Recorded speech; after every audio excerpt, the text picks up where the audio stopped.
வணக்கம். என் தமிழ்நாடு செய்திகளுக்காக உங்களை வரவேற்பது நான் அனிதா. என் தமிழ்நாடு. வர்தா புயல் மீட்பு மற்றும் நிவாரணப் பணிகளை விரைந்து முடிக்க முதலமைச்சர் ஓ பன்னீர்செல்வம் உத்தரவிட்டுள்ளார். வர்தா புயல் பாதிப்பு குறித்து தலைமை செயலகத்தில் முதலமைச்சர் ஓ பன்னீர்செல்வம் தலைமையில் ஆலோசனைக் கூட்டம் நடைபெற்றது. இந்த கூட்டத்தில் அரசு தலைமை செயலாளர் ராமமோகன ராவ், முதன்மை செயலாளர் உள்ளிட்ட அதிகாரிகள் பங்கேற்றனர். தற்போது நடைபெற்று வரும் மீட்பு மற்றும் நிவாரணப் பணிகள் குறித்து கேட்டறிந்த முதலமைச்சர் பணிகளை விரைந்து முடிக்க அறிவுறுத்தியதாக கூறப்படுகிறது. வர்தா புயலால் பாதிக்கப்பட்ட காஞ்சிபுரம் மாவட்டத்திற்கு உட்பட்ட பல்வேறு பகுதிகளில் முதலமைச்சர் ஓ பன்னீர்செல்வம் மூத்த அமைச்சர்களுடன் சென்று ஆய்வு செய்தார். நேற்று முன்தினம் வீசிய வர்தா புயலால் சென்னை, திருவள்ளூர், காஞ்சிபுரம் ஆகிய 3 மாவட்டங்கள் பெரும் பாதிப்பை சந்தித்துள்ளன. இதனைத் தொடர்ந்து முதல்வர் பன்னீர்செல்வம் கடந்த 2 நாட்களாக திருவள்ளூர் மாவட்டத்தில் பாதிக்கப்பட்ட இடங்களில் ஆய்வு செய்து பொதுமக்களுக்கு நிவாரணப் பொருட்களை வழங்கினார். இன்று காஞ்சிபுரம் மாவட்டத்திற்கு உட்பட்ட வண்டலூர் உயிரியல் பூங்காவை முதல்வர் நேரில் சென்று பார்வையிட்டார். அப்போது அங்கு ஏற்பட்டுள்ள பாதிப்புகளை பற்றி அதிகாரிகளிடம் கேட்டறிந்தார். இதனைத் தொடர்ந்து மாம்பாக்கத்தில் பாதிக்கப்பட்ட துணை மின் நிலையத்தை பார்வையிட்ட முதல்வர் இறுதியாக மாமல்லபுரம் பேரூராட்சி அலுவலகத்தில் பாதிக்கப்பட்டோருக்கு நிதி உதவியை வழங்கினார். அப்போது காஞ்சிபுரம் மாவட்டத்தில் உயிரிழந்தோரின் 3 குடும்பத்திற்கு தலா 4 லட்சம் ரூபாய் காசோலை வழங்கினார். இந்த ஆய்வின் போது முதல்வருடன் அமைச்சர்கள் திண்டுக்கல் ஸ்ரீனிவாசன், எடப்பாடி பழனிசாமி, ஆர்.பி. உதயகுமார், செல்லூர் ராஜு மற்றும் தலைமை செயலாளர் ராமமோகன ராவ், தமிழக டிஜிபி டி.கே. ராஜேந்திரன் உள்ளிட்ட அதிகாரிகள் உடனிருந்தனர். சென்னையில் மேற்கொள்ளப்பட்டு வரும் மீட்பு பணியில் அண்டை மாவட்ட பணியாளர்களும் ஈடுபட்டுள்ளதாக அமைச்சர் எஸ்.பி. வேலுமணி தெரிவித்துள்ளார். சென்னையில் இன்று நடைபெற்ற ஆலோசனைக் கூட்டத்திற்கு பின் செய்தியாளர்களை சந்தித்த அவர் இவ்வாறு தெரிவித்தார்.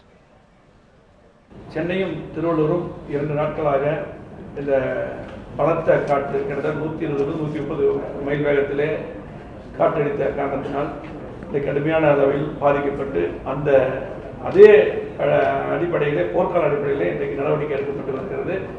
இன்றைக்கு நம்முடைய மாநகராட்சி சார்பில் 18,000 நம்முடைய அலுவலர்கள் இரவு பகலாக வேலை பார்த்து வருகிறார்கள். அதே போல கூடுதலாக பிற மாவட்டத்திலிருந்து 1983 பேர் இன்றைக்கு நியமிக்கப்பட்டு மொத்தம் 19,983 பேர் இன்றைக்கு வேலை பார்த்து வருகிறார்கள். தொடர்ந்து பேசிய போக்குவரத்து துறை அமைச்சர் எம்.ஆர். விஜயபாஸ்கர், சென்னையில் 80% பேருந்து போக்குவரத்து சீரடைந்து விட்டதாக கூறினார்.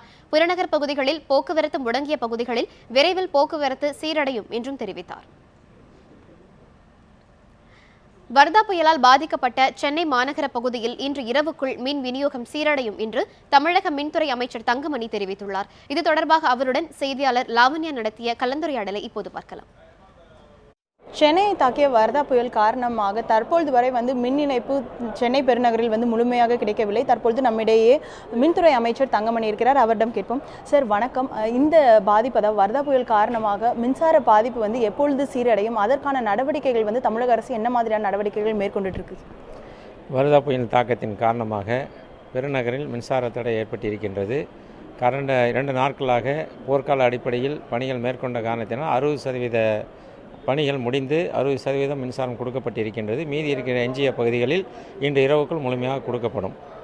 அது மட்டுமல்லாமல் நாங்கள் எதிர்பார்த்ததை விட இந்த புயலினுடைய தாக்கம் அதிகமாக இருந்த காரணத்தினால் சேதாரம் அதிகமாக இருக்கின்றது. உயர்மின் கோபுரமே கிட்டத்தட்ட 40 உயர்மின் கோபுரங்கள் சேதாரமடைந்துள்ள காரணத்தினால் அது மின்பாதையை கொண்டு வருகின்ற வழியில் சிக்கல் ஏற்பட்டுள்ள காரணத்தினால்தான் இந்த சிரமங்கள் ஏற்பட்டு கொண்டிருக்கிறது. அதற்கெல்லாம் மாற்றுவழி ஏற்பாடு செய்து இன்று இரவுக்குள் முழுமையாக கொடுக்கப்படும் என்பதை தெரிவித்துக் கொள்கிறேன். சார், புறநகர் பகுதிகளை பொறுத்தவரையில் எந்த அளவிற்கு இந்த பணிகள் மேற்கொள்ளப்பட்டு வருகிறது? குறிப்பாக புறநகர் பகுதிகளில் குடிநீர் பிரச்சனைகளும் தற்பொழுது இருக்கிறது. அதாவது மின் மோட்டார்கள் செயல்படாததன் காரணமாக குடிநீர் பிரச்சனைகள் இருக்கிறது. அதனை சீர் செய்வதற்கு தமிழக அரசு என்ன மாதிரியான நடவடிக்கைகள் மேற்கொண்டுட்டு இருக்கு சார்? புறநகர் பகுதியை பொறுத்தவரை கிட்டத்தட்ட 10-15,000 மின் கம்பங்கள் சேதமடைந்து அந்த கம்பங்களை இப்போ நெடுகின்ற பணி நடைபெற்று கொண்டு இருக்கின்றன. கிராமங்களிலே குடிநீர் பிரச்சனை இருக்கக்கூடாது என்பதற்காக மாண்புமிகு முதல்வர் தலைமையில் நடந்த ஆய்வுக் கூட்டத்தில் உடனடியாக அதற்கு ஏற்பாடு செய்ய வேண்டும் என்று இருக்கின்றார்கள். அந்த குடிநீர் பிரச்சனைக்கு தேவையான அடிப்படை வசதிக்கு உடனடியாக ஜென்செட்டை வைத்து அந்த பகுதியில் குடிநீர் வழங்க முதல்வர் அவர்கள் ஆணையிட்டிருக்கின்றார்கள். இன்னும் 2 தினங்களுக்குள் முழுமையாக மின்சாரமும் கொடுக்கப்படும் என்பதை தெரிவித்துக் கொள்கின்றேன். கடைசியாக ஒரு கேள்வி. குறிப்பாக இந்த மின்சாரம் பிரச்சனை காரணமாக தொலைத்தொடர்பு முற்றிலுமாக பாதிக்கப்பட்டிருக்கிறது. தொலைத்தொடர்பை மீண்டும் ரெஸ்டோர் செய்வதற்கு என்ன மாதிரியான நடவடிக்கை அரசு மேற்கொண்டு வருகிறது சார்? மாண்புமிகு முதல்வர் அவர்கள் இந்த முன்னெச்சரிக்கை நடவடிக்கையின் போதே ஒரு அறிக்கை விட்டார்கள். தனியார் மருத்துவமனையாக இருந்தாலும் சரி, மின் கோபுரங்களாக இருந்தாலும் சரி, செல் கோபுரமாக இருந்தாலும் அவர்கள் ஜெனரேட்டர் வைத்துக்கொள்ள வேண்டும் என்று சொல்லியிருந்தார்கள். அந்த அறிவுரையை அவர்கள் கேட்காத காரணத்தினால இந்த அளவுக்கு இருக்கின்றது. இருந்தாலும் இன்று காலையிலே மாண்புமிகு முதல்வர் அவர்கள் ஆய்வுக் கூட்டம் நடத்திய போது அதற்கும் உடைய நடவடிக்கை எடுக்க வேண்டும் என்று சொல்லியிருக்கின்றார்கள். அந்த துறையினுடைய அமைச்சரும் செயலரும் இன்றுக்குள் அதையும் சரி செய்ய வேண்டும் என்று ஆணையிட்டிருக்கின்றார்கள். அதை நாங்கள் ஃபாலோ செய்து கொண்டிருக்கின்றோம். தேங்க்யூ. சார், இவர் குறிப்பிட்டது போல தற்பொழுது அனைத்து விதமான நடவடிக்கைகளும் தமிழக அரசால் மேற்கொள்ளப்பட்டு வருகிறது. இன்று மாலைக்குள் சென்னை பெருநகரில் மின்சாரம் வழங்கப்படும் என்றும், அதே போன்று புறநகர் பகுதிகளில் 2-3 நாட்கள் மின்சாரம் வழங்கப்படும் என்று குறிப்பிட்டிருக்கிறார். ஒளிப்பதிவாளர் ஷரத்துடன் லாவண்யா, நியூஸ் 7 தமிழ், சென்னை. திருவள்ளூர் மாவட்டம் பொன்னேரியில் வர்தா புயல் காரணமாக சாய்ந்து விழுந்த மரங்கள், மின் கம்பங்களை அகற்றும் பணிகளை மாநில சுகாதாரத்துறை அமைச்சர் விஜயபாஸ்கர் நேரில் பார்வையிட்டு பணிகளை துரிதப்படுத்தினார். திருவள்ளூர் மாவட்டத்தில் வர்தா புயல் காரணமாக 10,000க்கும் மேற்பட்ட மரங்கள் வேரோடு சாய்ந்தன. 6,000க்கும் மேற்பட்ட மின்கம்பங்கள் புயல் காற்றில் சாய்ந்தன. இந்த மாவட்டத்தில் வர்தா புயலுக்கு உயிரிழந்தவர்களின் எண்ணிக்கை 8ஆக உயர்ந்துள்ளது. தொடர்ந்து 4வது நாளாக மின்சாரம், குடிநீர் இன்றி பொதுமக்கள் தவித்து வருகின்றனர். இந்நிலையில் பொன்னேரி மற்றும் சுற்றுவட்டாரங்களில் விழுந்த மரங்கள், மின்கம்பங்களை அகற்றும் பணிகளை பார்வையிட்ட அமைச்சர் விஜயபாஸ்கர் பணிகளை விரைந்து முடிக்க அறிவுறுத்தினார். வர்தா புயலிற்கு ஏராளமான நெற்பயிர்கள், வாழைகள், குடிசைகள், வீடுகள் சேதமடைந்துள்ளன. அவற்றை கணக்கெடுக்கும் பணிகள் மாவட்ட ஆட்சியர் சுந்தரவல்லி தலைமையில் நடைபெற்று வருகின்றது. வர்தா புயல் ஆவேசமாக வீசிய போது அருந்து விழுந்த மின்கம்பியை மிதித்து பலியானவர் குடும்பத்திற்கு 4 லட்சம் ரூபாய் நிதி உதவி வழங்கி மாநில சட்டத்துறை அமைச்சர் CV சண்முகம் ஆறுதல் கூறினார். விழுப்புரம் அருகே உள்ள தென்னமாதேவி கிராமத்தை சேர்ந்த குப்புலிங்கம் என்பவர் மின்வாரிய அலுவலகத்தில் உதவியாளராக வேலை செய்து வந்தார். நேற்று முன்தினம் இரவு அவரது நிலத்திற்கு சென்றபோது வழியில் அருந்து கிடந்த மின்கம்பியை தெரியாமல் மிதித்துள்ளார். இதில் மின்சாரம் தாக்கி சம்பவ இடத்திலேயே குப்புலிங்கம் பலியாகினார். இதனையடுத்து தமிழக சட்டத்துறை அமைச்சர் CV சண்முகம் மற்றும் மாவட்ட ஆட்சித்தலைவர் சுப்பிரமணியன் ஆகியோர் இறந்த குப்புலிங்கத்தின் மனைவி பாக்கியவதியிடம் நிவாரண நிதியாக 4 லட்சத்திற்கான காசோலையை வழங்கி ஆறுதல் கூறினர். வர்தா புயலால் பாதிக்கப்பட்ட இடங்களில் தமிழக அரசு மேற்கொண்டு வரும் மீட்பு மற்றும் நிவாரணப் பணிகள் போதுமான அளவில் இல்லை என எதிர்க்கட்சித் தலைவர் MK ஸ்டாலின் தெரிவித்துள்ளார். சென்னை ஐனாவரத்தில் புயலால் பாதிக்கப்பட்டவர்களுக்கான மருத்துவ முகாமை MK ஸ்டாலின் இன்று தொடங்கி வைத்தார். அதனைத் தொடர்ந்து கொளத்தூர் தொகுதிக்கு உட்பட்ட பகுதிகளில் வர்தா புயலால் ஏற்பட்ட சேதங்களை பார்வையிட்டார். பின்னர் GKM காலனியில் வர்தா புயல் பாதிக்கப்பட்டவர்களுக்கு நலத்திட்ட உதவிகளை வழங்கினார். அதனைத் தொடர்ந்து செய்தியாளர்களிடம் பேசிய ஸ்டாலின், சென்னை, திருவள்ளூர், காஞ்சிபுரம் மாவட்டங்களில் மின்கம்பங்களை சரி செய்து முறையாக மின் இணைப்பு வழங்கினாலே இயல்பு வாழ்க்கை திரும்பிவிடும் என்று தெரிவித்தார்.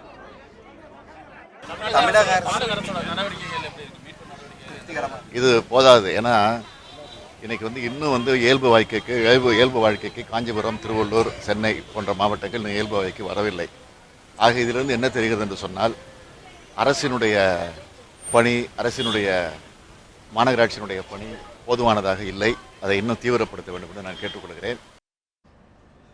வர்தா புயலால் மின் இணைப்புகள் துண்டிக்கப்பட்டு சென்னை புறநகர் பகுதிகள் 3வது நாளாக மின்சாரமின்றி தவித்து வருகிறது. வீடுகளில் மின்சாரம் இல்லாததால் பொதுமக்கள் மிகுந்த சிரமத்திற்கு ஆளாகி இருக்கின்றனர். செல்போன்களை கூட அவர்களால் சார்ஜ் செய்ய முடியவில்லை. இந்த நிலையில் தாம்பரம் ரயில் நிலையத்தில் பொதுமக்களுக்கு மொபைல் சார்ஜ் செய்ய வசதி செய்யப்பட்டுள்ளது.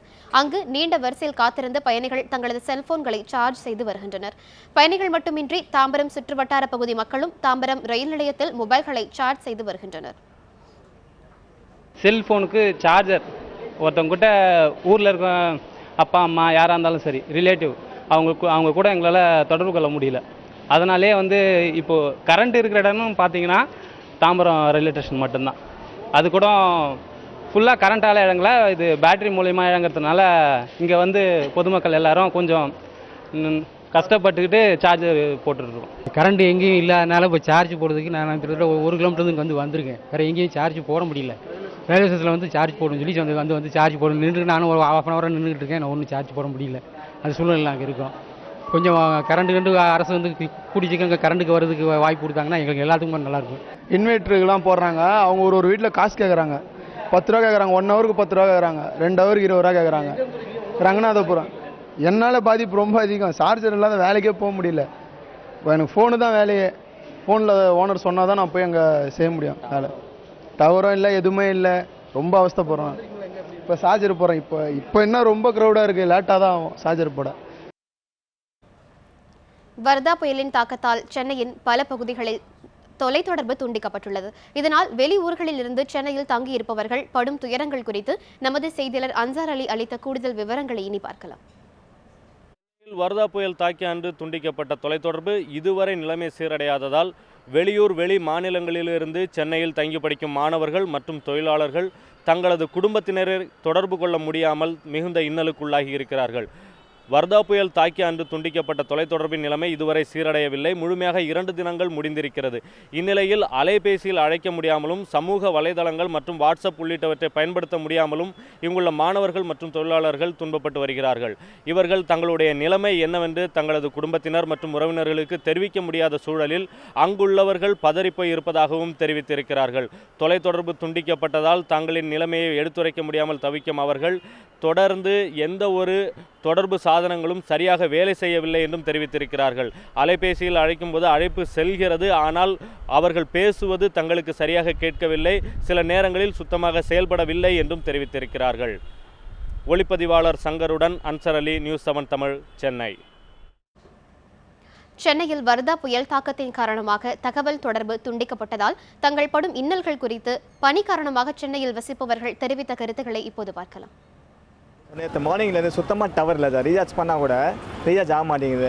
ஃபெயிலியர் தான் அது. அதே மாதிரி சுத்தமாக டவர் இல்லை, ப்ளஸ் பவர் கட்டும் இல்லை. இங்கே ரீசார்ஜ் ஆக மாட்டேங்குது, சுத்தமாக ப்ராப்ளமாக இருக்குது. நாங்கள் ஹாஸ்டலில் இருக்கிறதுனால பவர் கட் ரொம்ப ப்ராப்ளமாக இருக்குது. ஸோ எதுவுமே எங்களுக்கு அப்டேட் நியூஸ் எதையுமே தெரிஞ்சுக்க முடியல. நியூஸ் பேப்பர் பார்த்து தான் தெரிஞ்சுக்க முடியுது.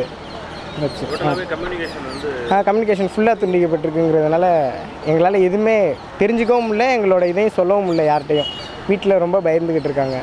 இங்கே எல்லாத்தோட நிலைமையும் ரொம்ப மோசமாக இருக்குது. நெட்வொர்க்கே கிடைக்கல. வீட்டில் என்னாச்சும் ஏதாச்சும்ட்டு எல்லாம் நினச்சிட்டு இருக்காங்க. ஒரு ஃபோன் கூட போக மாட்டேங்குது. எந்த ஒரு நெட்வொர்க்கும் சிக்னல் மட்டும்தான் வருது. பேசுகிறதும் சரியாக கிளியராக தெரியல. அதனால் நாங்கள் இங்கே எப்படி இருக்கோம் என்னங்கிறத அவங்க ரொம்ப பதறி போய் இது பண்ணிகிட்டு இருக்காங்க. காஞ்சிபுரம் மாவட்டம் பழைய பெருங்களத்தூர் பகுதியில் 1000க்கும் மேற்பட்ட வீடுகள் வர்தா புயல் காரணமாக தண்ணீரில் மிதக்கின்றன. இதுகுறித்து நமது செய்தியாளர் சுடலைக்குமார் அளித்த கூடுதல் விவரங்களை இனி பார்க்கலாம். நேற்று முன்தினம் சென்னையை தாக்கிய வர்தா புயலானது சென்னை, திருவள்ளூர், காஞ்சிபுரம் ஆகிய 3 மாவட்டங்களில் பெரிய அளவில் ஒரு பாதிப்பு ஏற்பட்டுள்ளது. குறிப்பாக காஞ்சிபுரம் மாவட்டம், அதாவது தாம்பரத்திற்கு மிக அருகாமையில் உள்ள பழைய பெருங்களத்தூர் என்று சொல்லக்கூடிய இங்கு கண்ணன் அவென்யூ என்ற இந்த பகுதியில் பார்க்கலாம். தற்போது சுமார் 500க்கும் மேற்பட்ட வீடுகள், குடியிருப்புகள் உள்ளன. இந்த குடியிருப்பு பகுதியில் பெரும்பாலும் வீட்டிற்குள் தண்ணீர் செல்லக்கூடிய அந்த சூழல் தான் தற்போது வரை நிலவி வருகிறது. 3வது நாளாக இன்று வரை தொடர்ந்து இந்த பகுதியில் சாலைகளிலும் தெருக்களிலும் வீடுகளிலும் தண்ணீரானது முழங்கால் அளவிற்கு மேல் தண்ணீர் தேங்கி நிற்கிறது. இன்று 3வது நாளாக தொடர்ந்து இந்த பகுதியில் மின்சாரமும் முழுமையாக துண்டிக்கப்பட்டுள்ளது. மேலும் குடிநீர் விநியோகம் தற்பொழுது 3வது நாள் வரை இதுவரை குடிநீர் விநியோகம் செய்யப்படவில்லை. மின்சாரமும் தொடர்ந்து 3வது நாளாக துண்டிக்கப்பட்டுள்ளது. இதன் காரணமாக இப்பகுதியில் குடியிருந்து வரும் பொதுமக்கள் மிகுந்த அளவில் பாதிப்புக்கு உள்ளாகியுள்ளனர். குறிப்பாக நாம் இப்போது பார்க்கலாம், ஒரு வீட்டிற்குள் தண்ணீரானது தேங்கியிருக்கிறது. அதாவது 2 அடிக்கு இந்த தண்ணீரானது தேங்கியுள்ளது. 12/12/2016 என்று இந்த வீட்டின் உரிமையாக கூட்டி வைக்கிறார். இந்த வர்தா புயலின் தாக்கத்தின் காரணமாக இந்த பழைய பெருங்குளத்தூர் கண்ணன் அவென்யூ பகுதியில் இதுபோன்று இந்த அளவிற்கு தண்ணீர் தேங்கியுள்ளது. இது மட்டுமின்றி பெரும்பாலான வீடுகளில் தண்ணீரானது அதிக அளவில் தேங்கியிருக்கிறது. குறிப்பாக கடந்த ஆண்டு பெய்த அந்த கனமழையின் காரணமாக இந்த அளவுக்கு இந்த முதல் தரைத்தளமானது முங்கக்கூடிய அளவிற்கு தண்ணீர் தேங்கியுள்ளது. இதேபோல் தொடர்ந்து நேற்று முன்தினம் பெய்த இந்த கனமழையின் காரணமாக இந்த பகுதியில் தொடர்ந்து கண்ணன் அவென்யூ பகுதியில் இந்த தண்ணீரானது முழங்காலுக்கு மேல் அளவுக்கு தண்ணீர் தேங்கி இருக்கிறது. இது குறித்து நம்முடைய பேசுவதற்காக இந்த பகுதியைச் சேர்ந்த ஒருவர் நம்முடைய நினைக்கிறார். அவருடன் கேட்கலாம். சார் வணக்கம். இந்த பகுதியில் எந்த அளவுக்கு பாதிப்பு ஏற்பட்டிருக்கு? பாதிப்புனாக்கா வீட்டில் வந்து ஒரு 1 ஃபுட் தண்ணி இருந்தது. கீழே வச்சிருந்த சாமான் எல்லாமே ஆல்மோஸ்ட் போயிடுச்சு. லாஸ்ட்டு ஃப்ளட்லேருந்து நாங்கள் எக்ஸ்பீரியன்ஸ் பண்ணதில் மேக்ஸிமம் எங்களோட வீட்டில் இருக்கிற சாமான்லாம் ஃபஸ்ட் ஃப்ளோரில் கொண்டு போய் வச்சுட்டோம். இல்லை வீட்டில் இருக்கிற டிவி அது இது எல்லாத்தையுமே ஒரு 2.5 ஃபீட் மேலேயே ப்ரொஜெக்ட் பண்ணி வச்சுட்டோம் எல்லாத்தையும். இந்த வாட்டி டேமேஜஸ்னு பார்த்தோன்னா ஜாஸ்தி இல்லை. ஆனால் வீட்டை விட்டு வெளியில் வர முடியல. நிறையா பாம்பு அது இது இன்செக்ட்ஸ்லாம் வந்துகிட்டே இருக்குது. எல்லா இடத்துலேருந்தும் தண்ணி வருது. மழை நின்னதுக்கு அப்புறமாவும் தண்ணி வந்து போகிறதுக்கு வழி இல்லை. இப்போ வந்து இந்த பகுதியில் எவ்வளோ வீடுகள் இருக்குது? தண்ணீர் எந்த அளவுக்கு குறைஞ்சிருக்குதா? ஒரு 500 வீடு. இந்த 4 தெருவில் மாத்திரம் ஒரு 500-600 வீடு இருக்கும். அந்த இடத்துல மாத்திரம் இந்த இம்ப்ராப்பர் ட்ரைனேஜ் சிஸ்டத்தினால தான் இந்த ப்ராப்ளம் தான். இந்த இம்ப்ராப்பர் ட்ரைனேஜ் சிஸ்டத்தை நாங்கள் 1 வருஷமாக சொல்லிட்டு இருக்கோம். யாரும் ஒன்றும் கேட்டுக்கிற மாதிரியே தெரியல. கலெக்டரையும் ஒரு 2-3 தடவை பார்த்துட்டோம். எங்களுக்கு கவர்மெண்ட் இந்த லோக்கல் அட்மினிஸ்ட்ரேஷன் மேலே நம்பிக்கை போயிடுது. தொடர்ந்து 3வது நாளாக இந்த தண்ணீர் தேங்கியிருக்கீங்க. இங்கே வந்து மின்சாரம்லாம் வந்து சரி செய்யப்பட்டுள்ள தற்பொழுது என்ன நிலை வருகிறது? இன்று வரையில் நோ மின்சாரம், இன்று வரையில் தண்ணீர் தேங்கிட்டு இருக்கு. இன்னைக்கு காத்தாலேருந்து தான் கொஞ்சம் கொஞ்சமாக பால்லாம் வர ஆரம்பிச்சிருக்கு. குடிநீர் தண்ணி இப்போ கொஞ்சம் ஈஸாக இருக்குது. நேற்றுக்கெல்லாம் கொஞ்சம் கஷ்டமாக தான் இருந்தது, இப்போ கொஞ்சம் ஈஸாக இருக்கு. அதாவது கடந்த ஆண்டு பெய்த கனமழையின் காரணமாக இந்த பகுதியில் தண்ணீரானது தரைத்தளம் முங்கக்கூடிய அளவுக்கு வந்திருக்கிறது. அதே போல் தான் நேற்று முன்தினம் அந்த ஒரு நாள் பெய்த கனமழைக்கே தற்பொழுது முழங்கால் அளவுக்கு தண்ணீர் இருக்கின்றது. இந்த தண்ணீரானது தேங்குவதற்கு காரணம் அருகில் உள்ள கால்வாய் ஆக்கிரமிக்கப்பட்டுள்ளதாகவும் அதனை சரி செய்து இது போன்று பெரிய அளவுக்கு மழை வந்தால் பாதிப்பு ஏற்படாமல் தடுப்பதற்கான நடவடிக்கைகள் அதிகாரிகள் எடுக்க வேண்டும் என்பது இப்பகுதியில் உள்ள பொதுமக்களுடைய கோரிக்கையாக இருக்கிறது. ஒளிப்பதிவாளர் வள்ளிநாயகத்துடன் எம் சுடலைக்குமார், நியூஸ் 7 தமிழ், சென்னை. வர்தா புயலின் தாக்கம் காரணமாக சென்னையில் பல எக்ஸ்பிரஸ் ரயில்களின் நேரம் மாற்றியமைக்கப்பட்டுள்ளதால் பயணிகள் அவதிக்கு ஆளாகியுள்ளனர். வர்தா புயலின் தாக்கத்தால் சென்னையில் பல இடங்களில் பாதிப்பு ஏற்பட்டுள்ளது. இதன் காரணமாக தென் மாவட்டங்களில் இருந்து சென்னை வரக்கூடிய எக்ஸ்பிரஸ் ரயில்களும் வட மாநிலத்தில் இருந்து சென்னை வரக்கூடிய எக்ஸ்பிரஸ் ரயில்களும் தாமதமாக சென்னை வந்தடையும் என்று தெற்கு ரயில்வே தெரிவித்துள்ளது. நெல்லை, தூத்துக்குடி, டெல்லியில் இருந்து சென்னை வரக்கூடிய ரயில்கள் வர்தா புயல் பாதிப்பின் காரணமாக சுமார் 3 மணி நேரம் தாமதமாக சென்னை வந்தடையும் என்று எதிர்பார்க்கப்படுகிறது. எக்ஸ்பிரஸ் ரயில்கள் கால தாமதமாக இயக்கப்படும் காரணத்தினால் வடமாநிலம் செல்வதற்காக டிக்கெட் முன்பதிவு செய்த பயணிகள் கடும் அவதிக்கு ஆளாகியுள்ளனர். நான் வந்து தாம்பரத்துலேருந்து வரேன். இப்போ வந்து NDLS Pondicherry new Delhi link express வந்து புக் பண்ணியிருந்தோம். பார்த்தீங்கன்னா கம்பெனியாக நாங்கள் எல்லோரும் வந்திருக்கோம். ஒரு ஈவெண்ட்டுக்காக போகிறோம். நாக்பூர் போயிட்டு அங்கேருந்து லிங்க் எக்ஸ்பிரஸ் பிடிச்சி ராய்ப்பூர் போனோம். அது வந்து 2 ஹவர்ஸ் தான் கேப்பு. பட் இப்போது இந்த ட்ரெயின் லேட்டாக வரதுனால எங்களுக்கு அதை பிடிக்க முடியுமான்னு தெரில, என்ன பண்ணுறதுன்னு தெரில. நாங்கள் வந்து நாக்பூர் போனோம், ட்ரெயினுக்காக வந்திருக்கோம். ஆனால் வந்து ட்ரெயின் வந்து 17 மணி நேரம் லேட் ஆகும் அப்படின்னு சொல்லி சொன்னாங்க. அதனால் இப்போ என்ன பண்ணுறதுன்னு தெரியல. லிங்க் ட்ரெயின் எங்களுக்கு கிடைக்காது, 2 மணி நேரம் தான் அங்கே டிலே இருக்குது. பட் இப்போ நாங்கள் போனோம்னா நாளைக்கு மார்னிங் தான் போவோம். ஸோ எங்களுக்கு ட்ரெயின் கிடைக்காது, என்ன பண்ணுறதுன்னு தெரில. வர்தா புயல் நடத்திய கோர தாண்டவத்தால் மின்சாரம் இல்லாமல் இயல்பு வாழ்க்கைக்கு திரும்ப முடியாமல் அம்பத்தூர் மக்கள் பரிதவித்து வருகின்றனர். இது தொடர்பாக நமது செய்தியாளர் அருண்குமார் அளித்த கூடுதல் தகவல்களை இனி பார்க்கலாம்.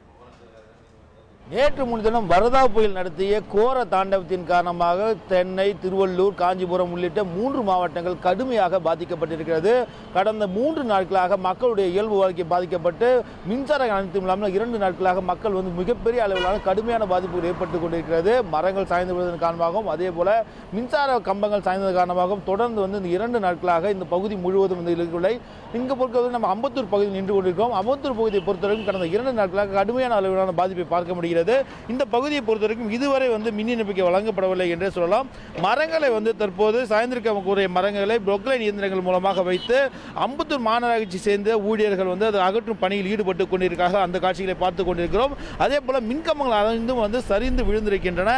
அந்த மின்கம்பங்களை வந்து அகற்றுவதற்காகவும் அது மட்டுமல்லாமல் மின்வாரியத்துறையை சேர்ந்தவர்கள் வந்து தற்போது தொடர்ந்து வந்து இவருடைய தூய்மை செய்த பிறகு அதை தொடர்ந்து வந்து மின்வாரிய ஊழியர்கள் வந்து இதற்காக வந்து பணிகளும் வந்து தொடர்ந்து துரிதமாக நடைபெற்று வருகிறது.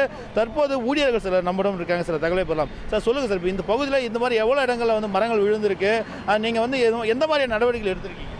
தெரு ஃபுல்லாக தான் விழுந்திருக்கு. எல்லா தெருவிலையும் 4 மரம் விழுந்திருக்குது. எல்லாத்தையும் ஒன்றா அகற்றின்னு வரோம். அவங்க இது எவ்வளோ பேர் வந்து இந்த பணியில் ஈடுபட்டிருக்காங்க அப்படின்னு சொல்லுங்கள். இது மட்டும் இல்லாமல் இது என்னென்ன உபகரணங்கள் பயன்படுத்திருக்கீங்க அப்படின்னு சொல்லுங்கள். கார்பரேஷன் ஊழியர் ஃபுல்லாகவே இதில் ஈடுபட்டு இருக்கிறாங்க. யாருக்கும் ரெஸ்ட் கிடையாது. லீவ் இருந்தால் கூட அவங்கள வர சொல்லிட்டாங்க. எல்லாருமே வேலை செஞ்சுட்டு இருக்காங்க. இது மாதிரி பார்க்கும்போது வந்து துரிதமாக கடந்த 2 நாட்களாக வந்து தமிழக அரசு எடுக்கக்கூடிய நடவடிக்கையின் காரணமாக கடந்த ஆண்டு இதுபோல பெரும் பிரச்சனைகள் சந்தித்தார்கள். அந்த நிலையில் வந்து இந்த முறை வந்து காற்றால் வந்து மிகப்பெரிய அளவிலான கடுமையான பாதிப்புகள் வந்து ஏற்பட்டிருக்குது என சொல்லலாம். அதற்காக பொங்கலைன் இயந்திரங்கள் மூலமாக தொடர்ந்து வந்து இந்த அகற்றும் பணியில் வந்து ஈடுபட்டு கொண்டிருக்காங்க. நெடுஞ்சாலைகள் வந்து முழுமையாக வந்து தூய்மை செய்யப்பட்டு அதன் பிறகு வந்து போக்குவரத்துகள் சீர் செய்யப்பட்டு காலை முதல் வந்து விடப்பட்டு இருப்பதாகவும் தெரிவிக்கிறார்கள். மேலும் சிலர் நம்மிடம் இருக்காங்க, சில தலைவர் பெறலாம். சார், நீங்கள் எந்த பகுதி இப்போ இந்த ஏரியா முழுவதும் எப்படி இருக்குது? அங்கங்கே மரங்கள்லாம் விழுந்து கிடக்கு. அங்கங்கே கொஞ்சம் எடுத்துக்கிட்டு இருக்காங்க. இன்னும் துரிதமாக எடுத்தாங்கன்னா கொஞ்சம் நல்லா இருக்கும்னு நினைக்கிறேன். சொல்லுங்கள் சார், உங்கள் பகுதியில் மின் இணைப்புகள்லாம் கொடுக்கப்பட்டுருச்சா? இல்லை மின்சாரங்கள் வருதா வரலையா? இதுவரையிலும் 2 நாளாக நாங்கள் எல்லாம் சம்பிச்சு தான் போயிருக்கோம். மின் இணைப்பு இல்லாத, குடிநீர் வசதி இல்லை. எங்களோட இயல்பு வாழ்க்கை ரொம்ப பாதிப்பு உள்ளாகி இருக்குது. அதுவும் இல்லாத எப்போ மின் வசதி வரும்னு இதுவரையிலும் தெரில. நிறைய பேர் இங்கேருந்து ஊருக்குலாம் ஷிஃப்ட் ஆகி போயிட்டு இருக்காங்க. இது எப்போ தான் வரும்னு சீக்கிரமாக இது தான் பண்ணோம். மிகப்பெரிய அளவிலான ஒரு தாக்கத்தை ஏற்படுத்தியிருக்கிறது. 2 நாட்களாக வந்து மின்சாரம் இல்லாத காரணத்தால் குடிநீருக்கு கூட வழி இல்லாமல் தற்போது மக்கள் வந்து தவித்துக் கொண்டிருக்கிறார்கள். நிவாரணங்கள் ஒரு புறம் வழங்கி கொண்டிருக்கிறார்கள். இருப்பினும் வந்து இது ஏகப்பட்ட அளவிலான ஒரு துரிதமான நடவடிக்கை செய்தாலும் இன்னும் துரிதப்படுத்தினால் நன்றாக இருக்கும் என்பதுதான் மக்களுடைய கருத்தாக உள்ளது. நியூஸ் 7 செய்திகளுக்காக ஒரு அசோக்குடன் அருண்குமார். வர்தா புயல் பாதிப்பால் திருவள்ளூர் மாவட்டத்தில் 3வது நாளாக மின்சாரம் தடைபட்டுள்ளது. குடிநீர் இன்றியும் தகவல் தொடர்பு இன்றியும் மக்கள் அவதிக்கு உள்ளாகியுள்ளனர். வர்தா புயல் கடந்த 12ஆம் தேதி கரையை கடந்தபோது ஆடிய கோர தாண்டவத்தில் திருவள்ளூர் மாவட்டத்தில் மின்கம்பங்கள், மரங்கள் வேரோடு சாய்ந்தன. பழவேற்காடு பகுதியில் மீனவர்களின் படகுகள், வலைகள் அடித்து செல்லப்பட்டு பெரும் பாதிப்பு ஏற்பட்டது. புயல் கரையை கடந்ததும் தேசிய பேரிடர் மீட்பு குழுவினர், ராணுவத்தினர் மூலம் மீட்பு பணிகள் மேற்கொள்ளப்பட்டு வருகின்றன. தடையின்றி பால் மற்றும் பால் பவுடர் வழங்க ஏற்பாடு செய்யப்பட்டுள்ளது. மாவட்டம் முழுவதும் சேதமடைந்த 6000 மின்கம்பங்கள், 850 டிரான்ஸ்பார்மர்கள், 10,000க்கும் மேற்பட்ட மரங்களை அகற்றும் பணிகளை வெளி மாவட்ட ஊழியர்களை கொண்டு நடத்தப்பட்டு வருகின்றது.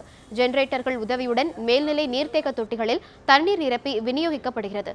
அதே நேரத்தில் பள்ளி, கல்லூரிகளில் விழுந்த மரங்கள் அப்புறப்படுத்தப்படாமல் உள்ளன.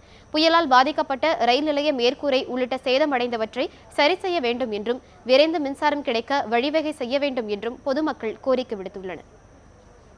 வர்தா புயல்னால எங்கள் கிராமம் சாத்தானுக்குப்போம் முழுமையாக ரொம்ப சேதமாயிடுச்சு. எங்களுடைய வலை, போட்டு அனைத்தும் நாங்கள் தண்ணியில் விட்டுட்டு இப்போ நடுத்தெருவில் நிற்கிற மாதிரி நிற்கிறோம்.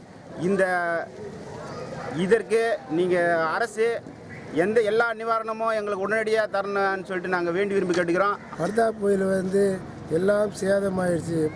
மரம் மட்டு எல்லாம் அலைஞ்சிட்டு குழந்தை குட்டியெல்லாம் தண்ணியில் தத்தளிக்குது. இது தக்க நடவடிக்கை எடுக்கணும். போட்டு வலையெல்லாம் ஆற்றோடு கவுந்துக்கிட்டு போயிடுச்சு.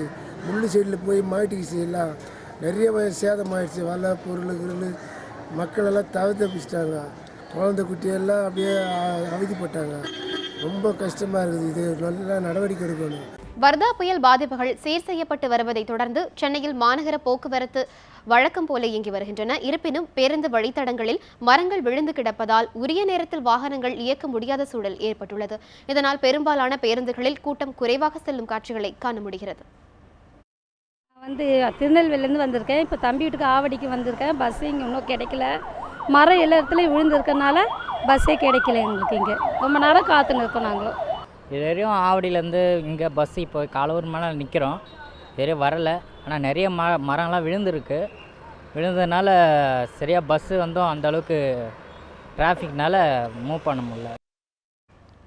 வர்தா புயல் காரணமாக பாதிக்கப்பட்ட மின்சார விநியோகம் மற்றும் தொலைத்தொடர்பு சேவைகள் மெல்ல மெல்ல சீரடைந்து வருகிறது.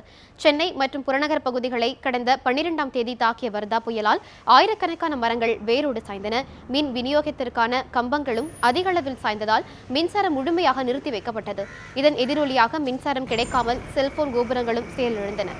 இந்நிலையில் நேற்று மாலை முதலே சென்னை மாநகரம் பகுதிகளில் ஒரு சில இடங்களில் மின்சாரம் கிடைத்ததால் மெல்ல மெல்ல இயல்பு நிலை திரும்புவதாக மக்கள் தெரிவிக்கின்றனர். சிட்டிக்குள்ளே ஓகேவாக இருக்குது. சிட்டி கொஞ்சம் வெளியில் போனால் கூட ரொம்ப ப்ராப்ளமாக இருக்குது. நான் கொரட்டூர் ஏரியாவிலேருந்து வரேன். அங்கே ஃபுல்லாக மரம் சாஞ்சு கலையெல்லாம் உடஞ்சி நிறைய கேபிள் ஒயர்லாம் கட்டாயிருக்கு. எல்லாம் ரிகவர் பண்ணிட்டு இருக்காங்க. பவர் கொடுத்துட்டாங்க. So thanks. அது கொஞ்சம் ரொம்ப யூஸ்ஃபுல்லாக இருந்தது. இதனிடையே தகவல் தொழில்நுட்ப சேவை துண்டிக்கப்பட்டதால் பெட்ரோல் நிலையங்களில் டெபிட் மற்றும் கிரெடிட் கார்டுகள் மூலம் பொதுமக்கள் பணம் செலுத்துவதில் சிக்கல்களை சந்தித்து வருகின்றனர். இன்று மாலைக்குள் நிலைமை சீரடையும் என பெட்ரோல், டீசல் விநியோகஸ்தர்கள் நம்பிக்கை தெரிவித்துள்ளனர். டிமானிட்டைசேஷன் அப்புறம் எல்லாமே கார்டு யூஸ் பண்ண சொல்லி கேஷ்லெஸ் டிரான்சாக்ஷன் சொல்லி இன்சிஸ்ட் பண்ணியிருக்காங்க. அது போயிட்டு இருக்குது. அந்த போயிட்டு இருக்க நேரத்தில் இது மாதிரி ஒரு நேச்சுரல் கெலாமிட்டி வரும்போது யாராலையும் நிறுத்த முடியல. நெட்வொர்க் இல்லாதனால கார்டு யூஸ் பண்ண முடியல. ஏடிஎம்மில் எடுக்க முடியாதவங்களாம் ஆனால் அங்கேயும் எடுக்க முடியல. இங்கே ஸ்வைப் பண்ணலான்னு பார்த்தா அங்கேயும் முடியல. ஸோ எவ்ரி திங் சீரடைஞ்சிக்கிட்டே வருது. மாலைக்குள்ளார எல்லாருமே நார்மல்சி வந்துடும் நினைக்கிறோம். இதனிடையே சென்னை மற்றும் புறநகர் பகுதிகளில் செல்போன் சேவை பாதிக்கப்பட்டதால் மிகவும் அவதிக்கு ஆளானதாக பொதுமக்கள் தெரிவித்தனர். ஃபுல்லாக மொபைல் நெட்ஒர்க்லாம் பிஸின்னு வருது, சுவிட்ச் ஆஃப்னு வருது, மாறி மாறி வருதே தவிர்த்து கனெக்ஷன் கிடைக்கவே இல்லை. பிஎஸ்என்எல் மட்டும்தான் கிடைக்கிது, வேறு எதுவுமே கிடைக்கல. பிஎஸ்என்எல்லேருந்து மற்றவங்களுக்கு போனோன்னா கூட அவங்கெல்லாம் பிஎஸ்என்எல் வச்சுக்கல. அவங்களுக்குலாம் வோடஃபோன் ஏதாவது இருந்தால் அதுவும் கிடைக்க மாட்டேங்குது. ஸோ இப்போ மொபைல் நெட்ஒர்க்ஸ்லாம் பவர் இல்லாமல் கூட இருந்துடலாம், மொபைல் இல்லாமல் சுத்தமாக இருக்க முடியல, கஷ்டமாக இருக்குது. தமிழகம் மற்றும் புதுச்சேரியில் வரும் 16ஆம் தேதி வரை மழை பாதிப்பு இல்லை என்று சென்னை வானிலை ஆய்வு மைய இயக்குநர் பாலச்சந்திரன் தெரிவித்துள்ளார். சென்னையில் இன்று செய்தியாளர்களை சந்தித்த அவர் தமிழகத்தை மிரட்டிய குறைந்த காற்றழுத்த தாழ்வு பகுதி வடக்கு கேரளா மற்றும் தெற்கு கடலோர கர்நாடக மாவட்டங்களுக்கு சென்றுவிட்டதாக குறிப்பிட்டார். நேற்று டிசம்பர் மாதம் 13ஆம் தேதி வட தமிழகத்தின் உள்மாட்ட பகுதியில் நிலை குறைந்திருந்த குறைந்த காற்றழுத்த தாழ்வு பகுதி மேற்கு நோக்கி நகர்ந்து தற்பொழுது தெற்கு கர்நாடகம் மற்றும் வடக்கு கேரள பகுதியில் நிலை கொண்டுள்ளது. முழுவதுமாக தமிழக பகுதியை விட்டு நீங்கி சென்று விட்டது. அடுத்து வரும் 3 தினங்களுக்கு, அதாவது 14 டிசம்பர் மாதம் 14, 15, 16 ஆகிய தினங்களுக்கு தமிழகம் மற்றும் புதுவையில் ஓரிரு இடங்களில் லேசான மழைக்கு வாய்ப்புள்ளது. வர்தா புயலின் காரணமாக சென்னை மணலி இந்தியன் ஆயில் எரிவாயு நிலையத்தில் இருந்து பெட்ரோல், டீசல் உள்ளிட்டவை அனுப்புவது தடைபட்டது. தற்போது நிலைமை ஓரளவு சீரடைந்துள்ளதால் எண்ணெய் பொருட்கள் விநியோகம் இன்று முதல் வழக்கம் போல நடைபெற்று வருகிறது. இதுகுறித்து செய்தியாளர் விவேக் அளித்த கூடுதல் விவரங்களை இனி பார்க்கலாம். சென்னையில் கடந்த ஆண்டு பெய்த பெருமழை மற்றும் வெள்ளத்தின் காரணமாக சென்னை மாநகரம் முழுவதுமாக முடங்கியது. அதே போன்று இந்த ஆண்டும் எவ்வித வித்தியாசமும் இல்லாமல் வர்தா புயலின் காரணமாக சென்னை மாநகரம் முற்றிலுமாக முடங்கியிருந்தது. இந்த நிலையில் தற்பொழுது அனைத்து மக்களுக்கு தேவையான அனைத்து அத்தியாவசிய பொருட்களும் இந்த புயலின் காரணமாக நிறுத்தப்பட்டது. தற்போது நாம் இருக்கும் இந்த இடமானது மணலி பகுதியில் இருக்கும் இந்தியன் ஆயில் எரிவாயு நிலையம்.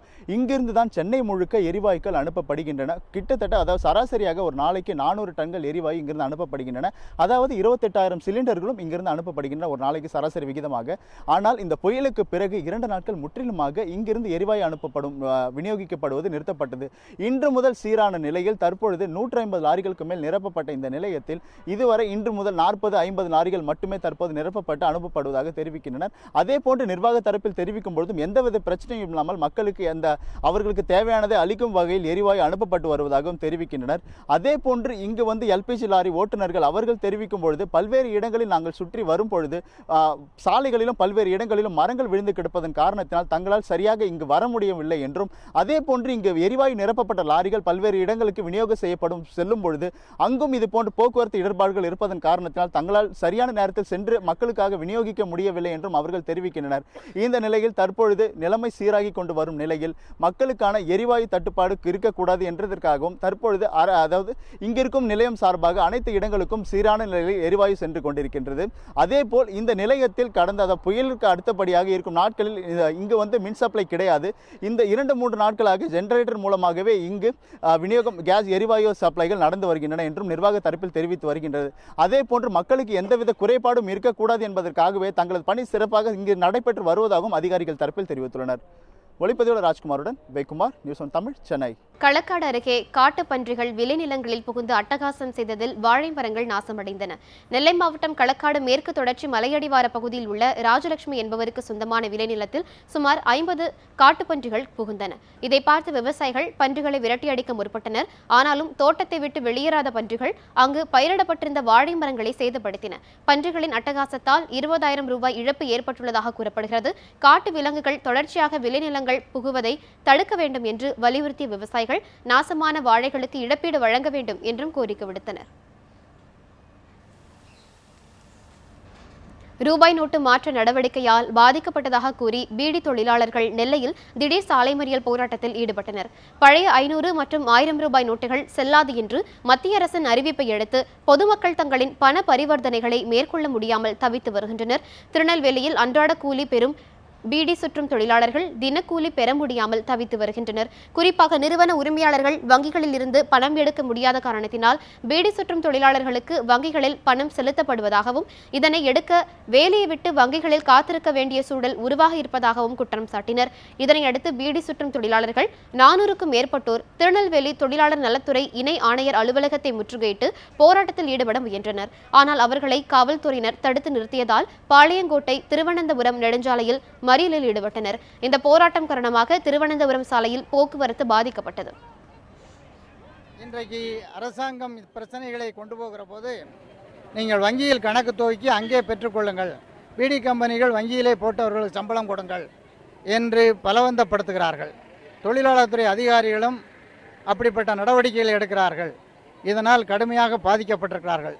அவர்களுக்கு உடனடியாக வாராந்திரம் பழைய மாதிரி நேரில் சம்பளம் வழங்கப்பட வேண்டும் என்ற கோரிக்கையை வலியுறுத்தியும் மத்திய அரசு தொழிலாளர் துறை நடவடிக்கைகளை கண்டித்தும் இன்றைக்கு முற்றுகை போராட்டம் நடத்துவது என்று முடிவு செய்திருக்கிறோம்.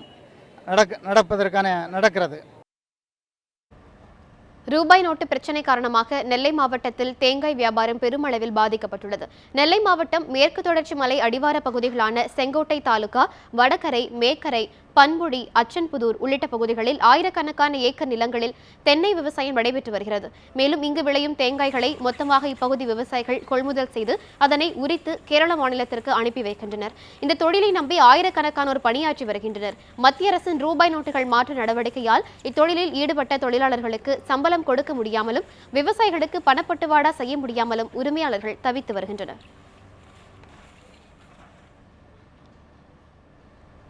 சுகாதாரமற்ற குடிநீர் வழங்கப்படுவதை கண்டித்து திருச்செந்தூர் பேரூராட்சி அலுவலகத்தை சட்டமன்ற உறுப்பினர் அனிதா ராதாகிருஷ்ணன் தலைமையில் பொதுமக்கள் முற்றுகையிட்டு போராட்டத்தில் ஈடுபட்டனர். திருச்செந்தூர் பேரூராட்சி முழுவதும் சரியான முறையில் குடிநீர் வழங்கப்படாமல் 15 நாட்களுக்கு ஒருமுறை குடிநீர் வழங்கப்பட்டு வருவதாகவும் அவ்வாறு விநியோகம் செய்யப்படும் குடிநீரும் சுகாதாரமற்ற நிலையில் இருப்பதாக பொதுமக்கள் புகார் தெரிவித்தனர். இந்நிலையில் பேரூராட்சி நிர்வாகத்தின் செயலை கண்டித்து திமுக சட்டமன்ற உறுப்பினர் அனிதா ராதாகிருஷ்ணன் தலைமையில் பெண்கள் காலை குடங்களுடன் திடீர் முற்றுகையிட்டு போராட்டம் நடத்தினர். பின்னர் சட்டமன்ற உறுப்பினர் அனிதா ராதாகிருஷ்ணனுடன் அதிகாரிகள் நடத்திய பேச்சுவார்த்தையை தொடர்ந்து சீரான குடிநீர் வழங்கப்படும் என்று உறுதியளிக்கப்பட்டது. இதனைத் தொடர்ந்து முற்றுகை போராட்டம் விலக்கிக் கொள்ளப்பட்டது. பின்னர் செய்தியாளர்களிடம் பேசிய சட்டமன்ற உறுப்பினர் அனிதா ராதாகிருஷ்ணன் கடந்த 6 மாதங்களாக காலியாக உள்ள செயல் அலுவலர் பணியிடத்தை நிரப்ப வேண்டும் என்று கோரிக்கை விடுத்தார். திருச்சியிலிருந்து வெளிநாட்டிற்கு வேலைக்கு சென்றவர் மரணத்தில் சந்தேகம் இருப்பதாக கூறி உறவினர்கள் சடலத்துடன் காவல் நிலையத்தில் முற்றுகையிட்டதால் பரபரப்பு ஏற்பட்டது. திருச்சி திருவெரும்பூர் வாழவந்தான் கோட்டையைச் சேர்ந்தவர் சுதாகர் கடந்த சில ஆண்டுகளுக்கு முன்பு துபாயில் வெல்டிங் வேலைக்காக சென்றிருந்தார். இந்நிலையில் சுதாகர் இறந்துவிட்டதாக அவருடன் பணியாற்றும் விஸ்வநாதன் தெரிவித்துள்ளார். மேலும் அதிகாலை சுதாகரின் உடல் துபாயிலிருந்து திருச்சி விமானம் மூலம் வந்ததாகவும் தகவல் தெரிவித்தனர். இதனையடுத்து திருச்சி விமான நிலையத்திற்கு வந்த அவரது உறவினர்கள் சுதாகரின் உடலை விமான நிலையத்தில் பெற்றுக்கொண்டு அருகில் உள்ள விமான நிலைய காவல் நிலையத்தை முற்றுகையிட்டு போராட்டத்தில் ஈடுபட்டனர். இதனையடுத்து சுதாகர் மரணம் குறித்து தூவாக்குடி காவல் நிலையத்தில் வழக்கு பதிவு செய்யப்பட்டு உடற்கூறு பரிசோதனை செய்ய திருச்சி அரசு மருத்துவமனைக்கு அனுப்பி வைக்கப்பட்டது. எங்களுக்கு இப்போ போஸ்ட்மார்ட்டம் பண்ண ரிப்போர்ட்லாம் வரல. அதனால் திருப்பி பக்கத்தில் உள்ள ஸ்டேஷனில் நம்ம இப்போ அவங்கள்ட்ட கேளுங்கன்னு சொன்னாங்க. அவங்கள்ட்ட கொடுத்ததுக்கு இப்போ இன்ன வரையும் காலையில் 5 மணிலேருந்து 9 மணி ஆகிடுச்சு. இன்ன வரையும் அவங்கள கேட்குறேன்னு சொல்லிக்கிட்டு தான் இருக்காங்க. எங்களுக்கு சரியான பதில் இன்னும் கிடைக்கல. கரூரில் 4 வயது சிறுமியை பாலியல் பலாத்காரம் செய்த வழக்கில் லாரி ஓட்டுநருக்கு 17 ஆண்டுகள் சிறை தண்டனை விதித்து மகிழா விரைவு நீதிமன்றம் தீர்ப்பளித்துள்ளது. கரூர் மாவட்டம் தான்தோன்றில் மலை பகுதியை சேர்ந்த கூலி தொழிலாளி ஒருவரின் 4 வயது மகள் அருகில் உள்ள ஒரு பள்ளியில் LKG படித்து வந்துள்ளார். இந்நிலையில் கடந்த ஆண்டு ஜூலை மாதம் 6ஆம் தேதி வீட்டில் தனியாக இருந்த சிறுமியை அதே பகுதியை சேர்ந்த லாரி ஓட்டுநர் மணிமாறன் என்பவர் பாலியல் வன்கொடுமை செய்துள்ளார். இது தொடர்பாக வழக்கு பதிவு செய்த பசுபதிபாளையம் போலீசார் மணிமாறனை கைது செய்தனர். கரூர் மகிழா நீதிமன்றத்தில் நடைபெற்று வந்த வழக்கு விசாரணையில் நீதிபதி குணசேகரன் குற்றம் சாட்டப்பட்ட மணிமாறனை குற்றவாளி என்று உறுதி செய்தனர். அவருக்கு சிறுமியின் வீட்டினுள் அத்துமீறி நுழைந்த குற்றத்திற்காக 7 ஆண்டுகள் சிறையும் 1000 ரூபாய் அபராதமும், பாலியல் வன்கொடுமை செய்த குற்றத்திற்காக 10 ஆண்டுகள் சிறை தண்டனையும் 1000 ரூபாய் அபராதமும் விதித்தனர். மொத்தம் 2 பிரிவின் கீழ் அளிக்கப்பட்ட 17 ஆண்டுகள் சிறை தண்டனையும் குற்றவாளி மணிமாறன் ஏக காலத்தில் அனுபவிக்க வேண்டும் என்றும் நீதிபதி உத்தரவிட்டார். முதியோர் மற்றும் விதவை உதவித்தொகை முறையாக வழங்கப்படாததை கண்டித்து சேலம் வட்டாட்சியர் அலுவலகம் முன்பு காத்திருப்பு போராட்டத்தில் ஈடுபட்டதால் பரபரப்பு ஏற்பட்டது. சேலம் மாவட்டத்தில் முதியோர் மற்றும் விதவை உதவித்தொகை பெற்று வந்த சுமார் 8000 பேருக்கு கடந்த 3 ஆண்டுகளாக உதவித்தொகை வழங்கப்படுவதில்லை என்று குற்றச்சாட்டை பாதிக்கப்பட்டோர் தெரிவித்து வந்தனர். இந்நிலையில் தகுதி வாய்ந்த அனைவருக்கும் உதவித்தொகை வழங்க வலியுறுத்தி உதவித்தொகை கிடைக்காத முதியோர் மற்றும் பெண்கள் சேலம் வட்டாட்சியர் அலுவலகத்தில் காத்திருப்பு போராட்டம் நடத்த முயன்றதால் பரபரப்பு ஏற்பட்டது. இதனையடுத்து அதிகாரிகள் அளித்த உறுதிமொழியை ஏற்று போராட்டத்தை கைவிட்டு அனைவரும் கலைந்து சென்றனர்.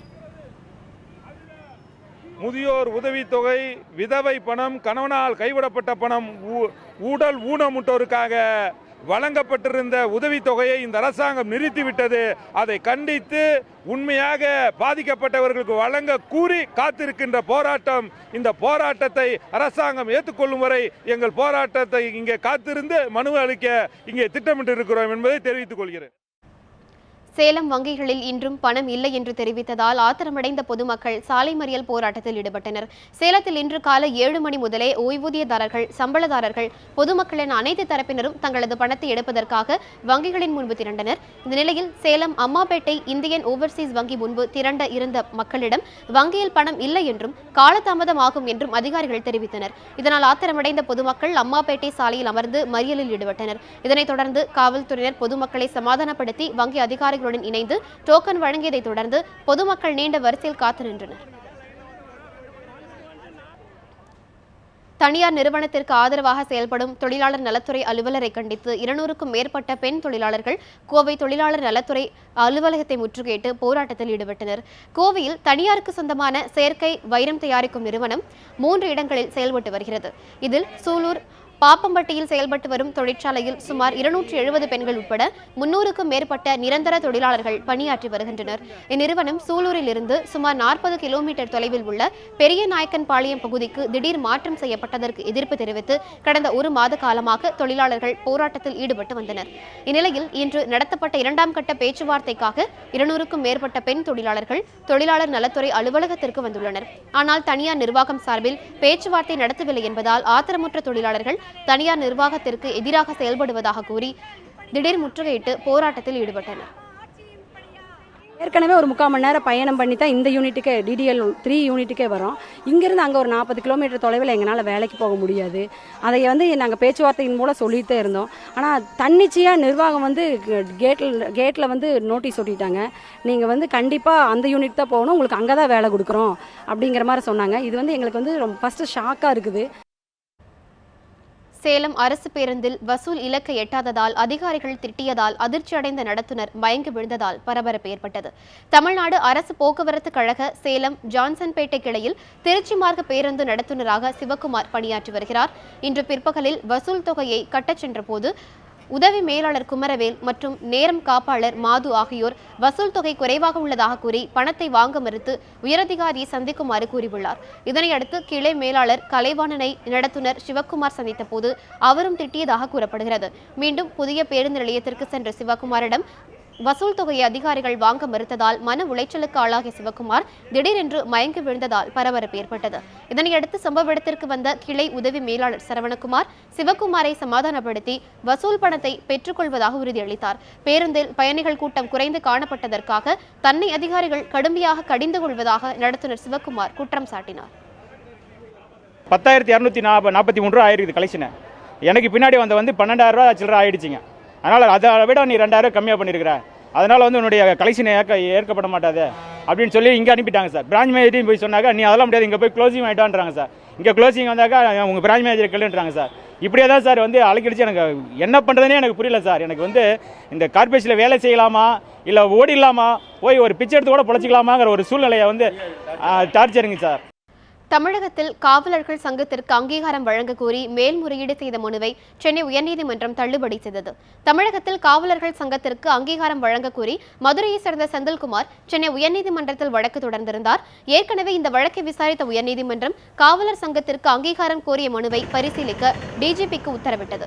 ஆனால் தங்கள் மனு மீது தமிழக டிஜிபி எந்த முடிவும் தெரிவிக்கவில்லை என கூறி உயர்நீதிமன்றத்தில் தாக்கல் செய்த மனுவும் தள்ளுபடி செய்யப்பட்டது.